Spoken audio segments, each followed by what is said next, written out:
Good morning student. आज हम हमारी पाठ्य पुस्तक वसंत के रक्त और हमारा शरीर के भाग 2 का अध्ययन करेंगे। एक भाग हमने पढ़ लिया था, आज हम इसका दूसरा भाग पढ़ते हैं। दीदी बोली, सफ़ेद कण वास्तव में हमारे शरीर के वीर सिपाही हैं। जब रोगाणु शरीर पर धावा बोलने की कोशिश करते हैं तो सफ़ेद कण उनसे डटकर मुकाबला करते हैं और जहाँ तक संभव हो पाता है रोगाणुओं को भीतर घर नहीं करने देते। बस संक्षेप में यूँ मान लो कि ये बहुत से रोगों से हमारी रक्षा करते हैं। अपना यहाँ से प्रश्न बना कि रक्त के सफ़ेद कणों को वीर सिपाही क्यों कहा जाता है। तो रक्त के और ये हमारे रोगाणुओं से किस प्रकार रक्षा करते हैं। तो यहाँ से उत्तर होएगा इसका, सफ़ेद कण वास्तव में हमारे शरीर के वीर सिपाही हैं। जब रोगाणु शरीर पर धावा बोलने की कोशिश करते हैं तो सफ़ेद कण उनसे डटकर मुकाबला करते हैं और जहाँ तक संभव हो पाता है रोगाणुओं को भीतर घर नहीं करने देते। यहाँ से ये काट देंगे और करने देते और वे बहुत से रोगों से हमारी रक्षा करते हैं। प्रश्न अपना यह बना कि रोगाणु रक्त के सफ़ेद कणों को वीर सिपाही क्यों कहा गया है। रक्त के सफ़ेद कणों को वीर सिपाही इसलिए कहा गया है क्योंकि ये सफ़ेद कण हमारे शरीर पर जब रोगाणु होते हैं वो हमारे शरीर पर धावा बोलने की कोशिश करते हैं तो सफ़ेद कण उनसे डटकर मुकाबला करते हैं और जहाँ तक संभव हो पाता है वे रोगाणुओं को भीतर घर नहीं करने देते और बहुत से रोगों से हमारी रक्षा करते हैं। इसलिए रक्त के सफ़ेद कणों को वीर सिपाही कहा जाता है। और बिंबाणु का काम है चोट लगने पर रक्त जमाव की क्रिया में मदद करना। रक्त के तरल भाग प्लाज्मा में एक विशेष किस्म की प्रोटीन होती है जो रक्त वाहिका की कटी फटी दीवारों में मकड़ी के जाले के समान एक जाला बुन देती है। बिंबाणु इस जाले से चिपक जाते हैं और इस तरह दीवार में आई दरार भर जाती है जिससे रक्त बाहर निकलना बंद हो जाता है। अब अपना यहाँ से एक नंबर का प्रश्न बन रहा है कि बिंबाणु का काम क्या है। तो बिंबाणुओं का काम है चोट लगने पर रक्त जमाव की क्रिया में मदद करना। ये उत्तर हो गया कि बिंबाणु का क्या काम है। बिंबाणु का काम है चोट लगने पर रक्त जमाव की क्रिया में मदद करना। फिर दूसरा प्रश्न अपना यहाँ से एक नंबर का ये बना कि रक्त के तरल भाग में कौन सी प्रोटीन पाई जाती है। तो रक्त के तरल भाग में प्लाज्मा में एक विशेष किस्म की प्रोटीन होती है। एक विशेष किस्म की प्रोटीन होती है। हम पहले इसको पढ़ते हैं। और बिंबाणु का काम है चोट लगने पर रक्त जमाव की क्रिया में मदद करना। रक्त के तरल भाग प्लाज्मा में एक विशेष किस्म की प्रोटीन होती है जो रक्त वाहिका की कटी फटी दीवारों में मकड़ी के जाले के समान एक जाला बुन देती है। बिंबाणु इस जाले से चिपक जाते हैं और इस तरह दीवार में आई दरार भर जाती है जिससे रक्त बाहर निकलना बंद हो जाता है। तो अब प्रश्न यहाँ से भी ऐसे बन रहा है कि जो बिंबाणु किस प्रकार रक्त बहाव को बंद कर देते हैं। तो रक्त प्लाज्मा द्वारा बनाए गए जो जाले की दरारों में फंसकर बिंबाणु रक्त बहाव को रोक देते हैं। और हम इसको अगर लिखें तो यहाँ से भी लिख सकते हैं कि रक्त के तरल भाग में प्लाज्मा में विशेष किस्म की प्रोटीन होती है जो रक्त वाहिका की कटी फटी दीवारों में मकड़ी के जाले के समान एक जाला बुन देती है। बिंबाणु इस जाले से चिपक जाते हैं और इस तरह दीवार में आई दरारें भर जाती हैं जिससे रक्त बाहर निकलना बंद हो जाता है। प्रश्न अपना बिंबाणु किस प्रकार रक्त बहाव को बंद कर देते हैं। तो अगर हम इसका उत्तर देंगे तो उत्तर ऐसे होगा कि रक्त प्लाज्मा द्वारा बनाए गए जाले की दरारों में फंसकर बिंबाणु रक्त बहाव को रोकते हैं। इसको भी अंडरलाइन कर लेंगे आप लोग। आगे पढ़ते हैं। अनिल बोला, दीदी लेकिन घाव गहरा हो तब तो खून बहता ही चला जाता है।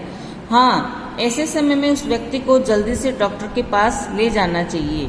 अब प्रश्न यहाँ से भी एक नंबर का प्रश्न बन रहा है कि अगर घाव गहरा हो तो तुरंत क्या करना चाहिए, तो ऐसे समय में उस व्यक्ति को जल्दी से डॉक्टर के पास ले जाना चाहिए। इसको भी अंडरलाइन कर लेंगे आप लोग। आगे पढ़ते हैं जरूरत समझने पर ऐसी स्थिति से निपटने के लिए कुछ टाँके भी लगाने पड़ सकते हैं, किंतु डॉक्टर के पास पहुंचने तक के समय में चोट के स्थान पर कसकर एक साफ कपड़ा बांध देना चाहिए। दबाव पड़ने से रक्त का बहना कम हो जाता है, जो उस व्यक्ति के लिए काफी लाभप्रद सिद्ध हो सकता है। किंतु अगर बहुत अधिक रक्त बह जाए तो उस रक्त चढ़ाने की जरूरत भी पड़ सकती है, दीदी ने समझाते हुए कहा। अब प्रश्न अपना यहाँ से बन रहा है कि किसी व्यक्ति को चोट लग जाए तो तुरंत क्या करना चाहिए, तो यहाँ से लिखेंगे चोट के स्थान पर कसकर एक साफ कपड़ा बांध देना चाहिए। चोट लगने पर तुरंत हमें क्या करना चाहिए, चोट के स्थान पर कसकर एक साफ कपड़ा बांध देना चाहिए। अंडरलाइन कर लेंगे। 1 नंबर का प्रश्न बन रहा है। आगे पढ़ते हैं। अनिल ने कहा, क्या ऐसे समय में किसी भी व्यक्ति का खून काम आ सकता है? दीदी बोली, अनिल, हर किसी का रक्त एक सा नहीं होता। कुछ विशेष गुणों के आधार पर रक्त को 4 मुख्य वर्गों में बांट दिया गया है। विशेष गुणों के आधार पर रक्त को कितने भागों में बांट दिया गया है, इसको अंडरलाइन कर लेंगे। कुछ विशेष गुणों के आधार पर रक्त को 4 वर्गों में बांट दिया गया है।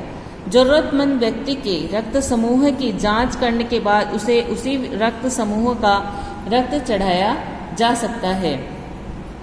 अब प्रश्न यहाँ से ऐसे बन रहा है कि क्या किसी भी व्यक्ति को किसी का भी रक्त चढ़ाया जा सकता है, तो ऐसा नहीं है।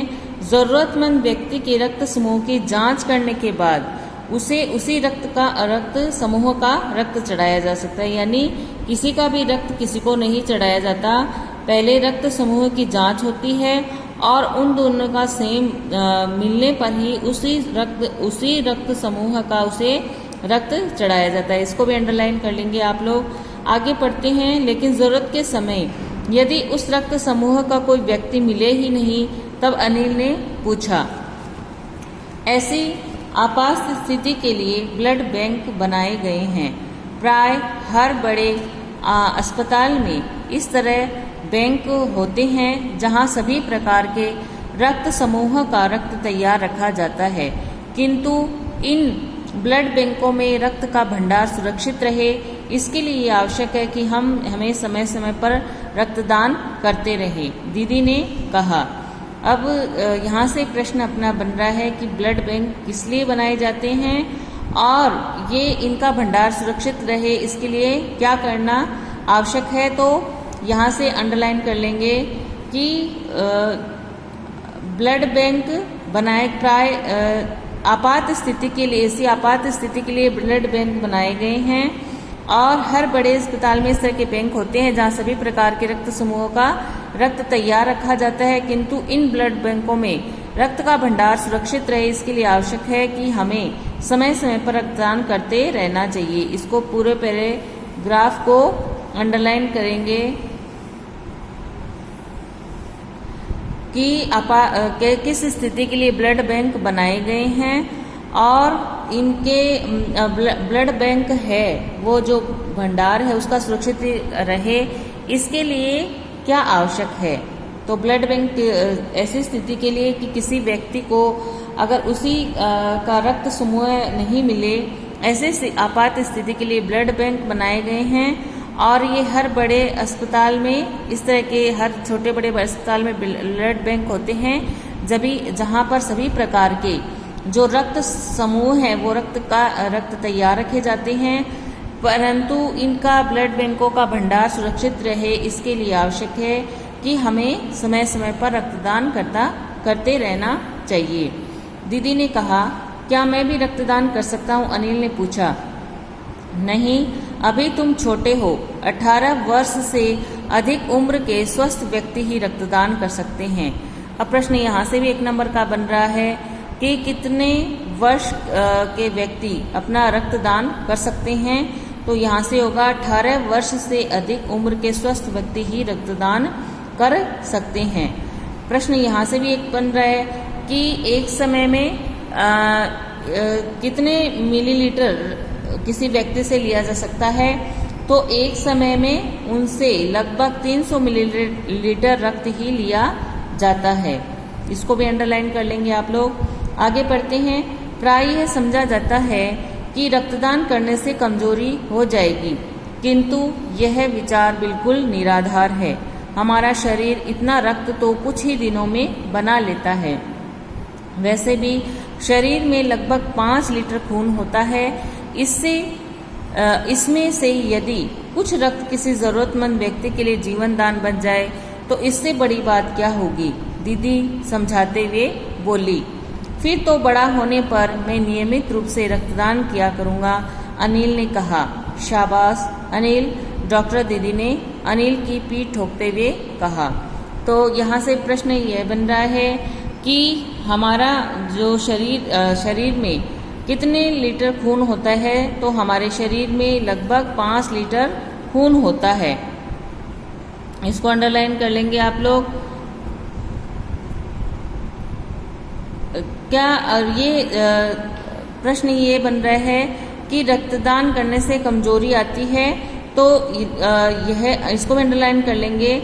किंतु यह विचार बिल्कुल निराधार है कि हमारा शरीर इतना रक्त तो कुछ ही दिनों में बना लेता है कि रक्तदान करने से हमारे शरीर में कमजोरी नहीं आती है, क्योंकि हमारा शरीर है वो इतने दिनों में जितना हमने रक्तदान किया है 300 मिलीलीटर, वो हमें हमारे शरीर में कुछ ही दिनों में बन जाता है। इसलिए यह जो धारणा बनी हुई है कि रक्तदान करने से शरीर में कमजोरी आ जाती है, यह बिल्कुल निराधार है। तो स्टूडेंट, आज हमारा जो ये पाठ है रक्त और हमारा शरीर, ये समाप्त हो गया है। इसमें आपको किसी भी प्रकार की दिक्कत आ रही हो तो आप मेरे से मैसेज करके या कॉल करके पूछ सकते हैं। Thank you. Have a nice day.